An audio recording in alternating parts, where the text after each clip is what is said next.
A microbiome is composed by all the organisms that are in a specific place. This includes those that are harmful and those that are not. In the human body, most of the microorganisms have a symbiotic relationship with us. This means that both the microbes and the human benefit from this relation. However, there are some other few microbes that are pathogenic and can cause diseases. Nonetheless, in a healthy organism, both the pathogenic and the symbiotic microbes are capable of coexisting. Most of the studies of the human microbiome have centered around the gut microbiome. Another important concept of our project is a necrobiome. This refers to the microorganisms that are associated with the biological mass during a process of decay, and the concept includes the way that it interacts with each other and the necromass. During a process of decay, many chemical changes occur. This includes the production of substances like methane, nitrogen, and ammonia, changes in the pH, among others. For this reason, during the decay, the microorganisms that compose the microbiome also change. Our idea is to create a musical piece that can represent all of these changes, to show that the arts and the science do not have to always be separated, and actually, they can come together in the same project.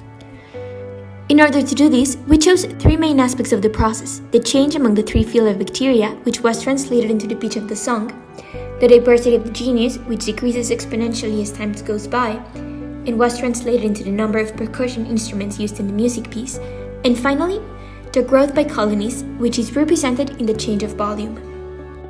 Also, it allows to show, to hear, that microbes are all around us, even when we are gone. We grabbed the relative abundance of the three main phylums found, which were Firmicutes, Proteobacteria, and Bacteroidetes, for the first 15 days in 3 human corpses. After that, we approximated the decrease in the diversity by looking at how genuses disappeared as long as time passed. With that, we made an exponential decrease graph to approximate how this behavior would look in the first 15 days. Then we graphed the total growth of bacteria through the 15 days, having a maximum at day number 5 and then decreasing, but not getting until the initial levels. With that, we had the 3 variables to pass into musical values. For the first aspect, we focused on the 3 main phyla: Firmicutes, Proteobacteria, and Bacteroidetes. Each was assigned a music chord, and the 3 of them belong to the same scale, which is E minor. The 3 chords are constant during the whole music piece, and together shape the melody. The second aspect is easily described with this graph. As we see, the number of genus that are present during the process of decay drops exponentially from 16 to only 1 during the course of 16 days. Finally, but not less important, we have the volume, or the growth measuring column numbers. These changes can also be observed in this graph, and the pattern corresponds to the one in our music piece. It begins with growth, then it stabilizes, and finally it slowly starts to decrease.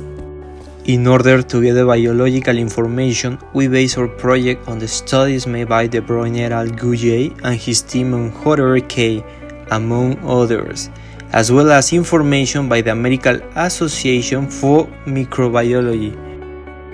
The music piece was done using GarageBand, a software by Apple, and the idea is inspired in the project carried out by David Kong in 2016, in which he and his team also made a musical based on the microbiome of the participants of that year's IGEM competition.